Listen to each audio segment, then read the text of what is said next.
gukaraba, ariko mbere ko nkaraba ndagira ngo mbereke ibintu byose nkoresha. Turitegurana gukaraba, kwisiga n'ibindi. Ndahera kuri kano karabero nkoresha kitwa Bepantene. Muri ino minsi kubera umuriro wantwitse garafasha cyane, kwa kundi ufite umuriro wagutwitse cyangwa se iminwa ishishika mu gihe cy'izuba, iminwa ifite udusebe icika, Bepantene niyo labero imva ya mbere ifasha umunsi umwe kabisa uruhu ruhita rugaruka. Muri ino minsi ntabwo ndi kwisiga lipstick, ndikoresha aka konyine kugira ngo iminwa ibanze igarukane skin yayo nziza, hanyuma nzabone gusubira ku ma lipstick. Rero ikoresha iyi dentifrice yitwa Parodontax, ifasha mu kanwa kubera ko nyine nababwiye ko umuriro wantwitse, ifasha ku bibazo by'ishinya no mu kanwa hose. Mouthwash Listerine ni brand yubatse izina izwi cyane mu gutuma umuntu agira impumuro nziza mu kanwa, yica amamikrobe yose. Burya niyo wamaze kwiborosa haba hari utuntu dusigayeyo, ushyira mu kanwa ugacira, ni nziza cyane. Abantu rero munkurikira murabizi ko noga Pierre, kagasabune kacu ntabwo gatukuza, ni agasabune keza gasanzwe. Njya koga rero iyo nari nsanganywe yashize, ni gutya bisa. Hanyuma ngaruke dutegura imisatsi, ngiye gufata amanota y'umwana ku ishuri, turitegurana mbereka ibintu byose nkoresha. Of course ni amatariki, so nkoresha pad yitwa Ikona. Ubundi ku manywa nkunda gukoresha pad, nijoro nkoresha Ikona, ariko muri iyo minsi kubera ndwaye ntabwo uruhu rwanjye natekereza ko ruri sensitive cyane cyane, rero ubwo nariya ntabwo nakoresha tampon, ndakoresha izi pad. Ariko izi pad cyambere cyo zipackagingze neza, ariko ni na nziza pe. Of course ni kinini, nanjye ngira heavy flow, ariko ni nziza kuri njyewe. Ikona zirandutira pad zose naba narigeze kubona, zigurira abantu hose. Hari izindi nini zazo ziba zifitemo udupantiliner niba ari tune n'udupad dutoya, ufite ziranda zikunda kubera ko zirimo amapad matoya. Bino ni binini, zingizi ubundi ziba ari z'ijoro, ariko ku muntu nyine ugira heavy flow ya. So reka njye koga ngaruke ntegura imisatsi. Mvuye koga ngiye kwisiga amavuta mu maso. Nabwiye ko nkoresha CeraVe. Ubundi uruhu rwanjye rwari ibiheri iyo ntabwitayeho.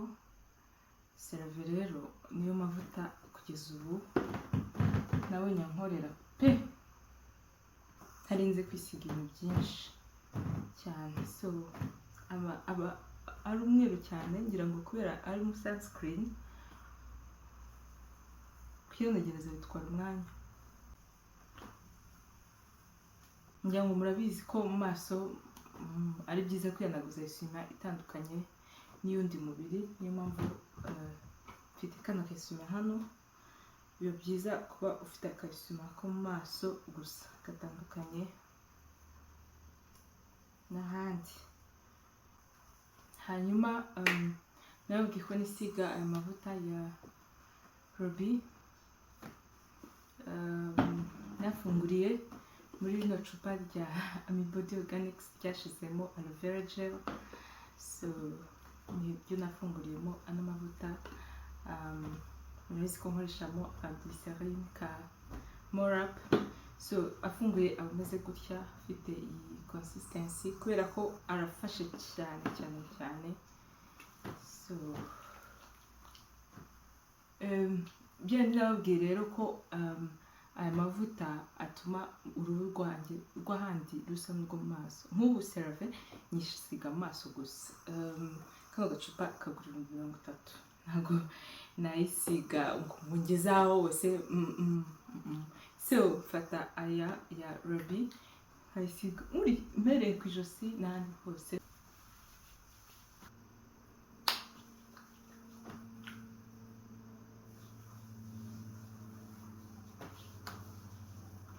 Iyi ni Sunscreen. ya Neutrogena. So sunscreen akenshi ntabwo nze kujya ku zuba, ariko niyo ndi mu nzu nisiga sunscreen kuko ntabwo mashaka izuba rintwika.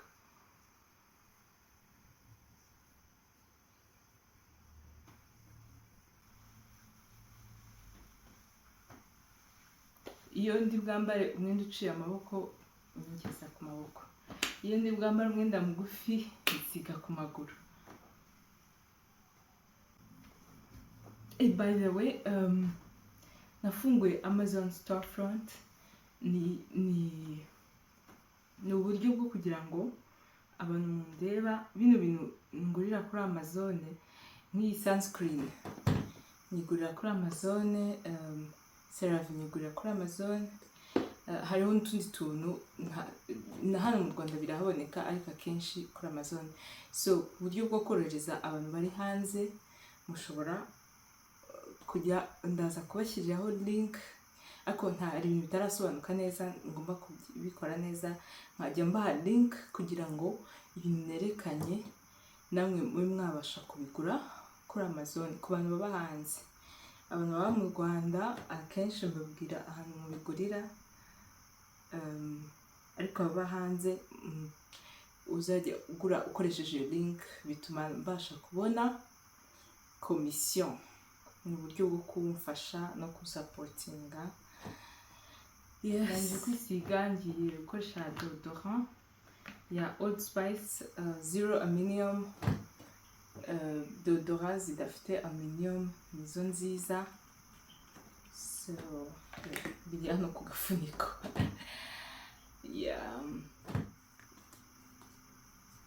Nkoresha Old Spice, ni deodorant nziza. Wajya muri gym, wakwirukanka, wagira gute, bituma utagira cya cyuya kinuka cyangwa kigaragara. Ico kwa nyine kikakubita. Kandi ka deodorant naberetse ka Emotion nacigishizemo. Twamaze kwisiga, twakoresheje sunscreen.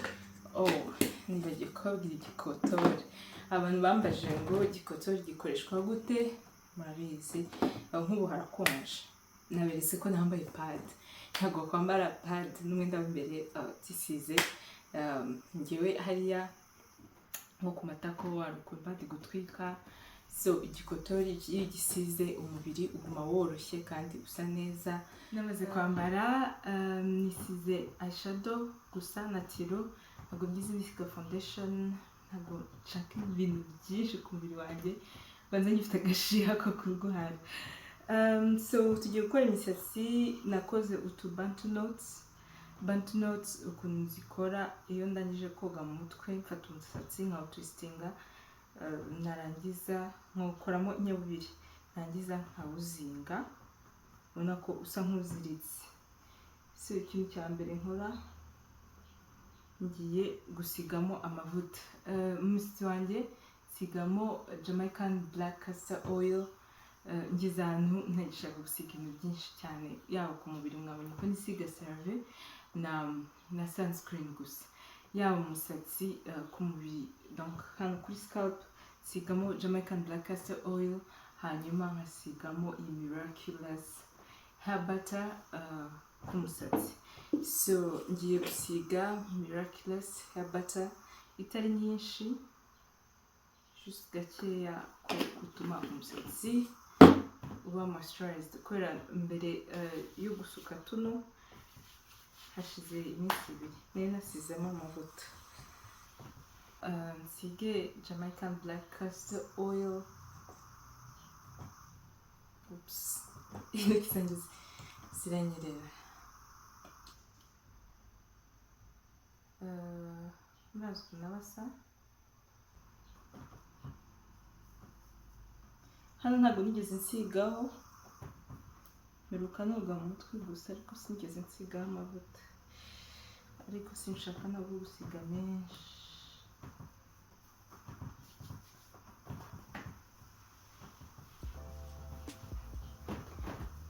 Ngira gutya intoki nkazimazamo aho nasize amavuta hose.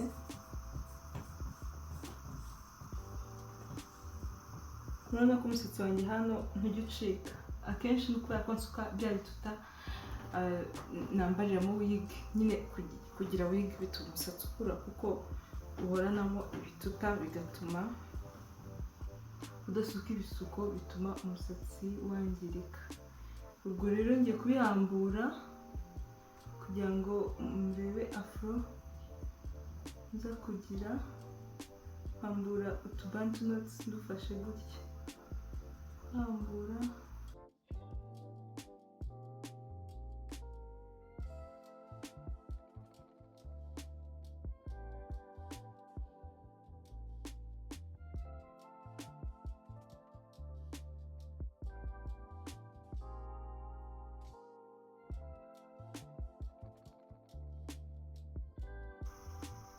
niba ugejeje aha utarakora subscribe, please kora subscribe, kandi wibuke ko mbafitiye promotion yo kugura wigs ebyiri ugahabwa imwe ya gift y'ubuntu, si birenze. Ubwo rero mwihutire kumpamagara, iyo promotion izaranye ku itariki 5 z'ukwa kane. Wabwira inshuti yawe ibaze, mushobora no kwiteranya muri babiri, aho kugira ngo umwe agure imwe mukazigura mwembi ebyiri, hanyuma iya gatatu ikaba ari ubuntu. Promotion z'ubwenge. Ibyo rero ni ibintu umuntu wakoze subscribe amenya, kuko nzajya buri season uko irangiye mbahereza promotion. Aya mavuta niyo atuma umusatsi umera gutya, urabona ko ubyibushye. Niba usokoje igisokozo mva gicamo kirukanka, kandi njyewe ubundi mfite za njwiri zimwe ziteye ubwoba.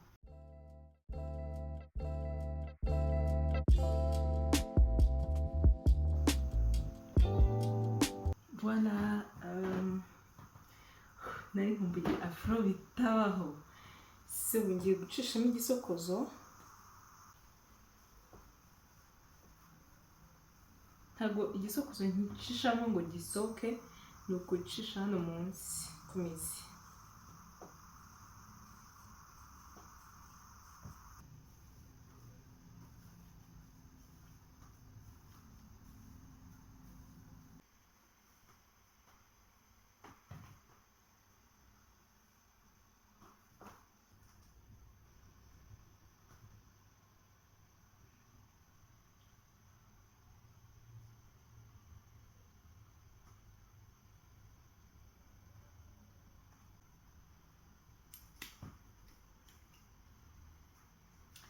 Jamaican black castor oil, niba imisatsi yawe hano imbere yaracitse, ano mavuta umva arayikuza.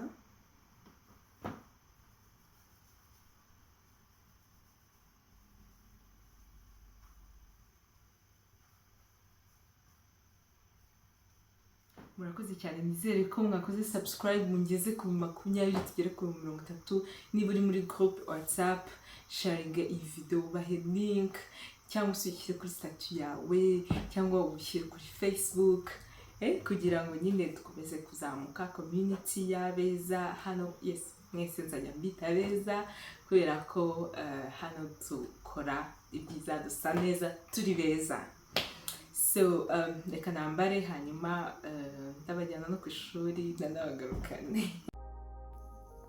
Nahise nambara, hari hakonje, so nashyizeho ikoti kuri ka gatopu nambaye. Njyewe rero sinkunda amakoti, en fait sinzi, mabona natazi, so nashyizeho ceinture kugira ngo bigire forme. Ndabona byajyanye kubera ko ikoti mabona yari kinini ntafite forme. Ku ishuri rero yari open house, ni ukuvuga ngo ababyeyi n'abarimu barahura, abarimu bakadusobanurira, buri mwarimu akagenda adusobanurira uko umwana akurikira mu ishuri, uko akora ama examen, ari ama test, byose bakabitwereka. Umwana wanjye yiga bien sûr igifaransa na Cambridge. So navuye ku ishuri, mita hano nari ndimo ntaha, ngiye kugera mu rugo, ni muri quartier hano, mpita njya ahantu dukunda kwita ka free zone. niho nkunda kuhagendera cyane iyo nshaka gukora akamarche cyangwa se mu gitondo gukora sport, ni hafi yo mu rugo. Denzel nawe akunda kwa skatingira, ndifotora hanyuma thank you.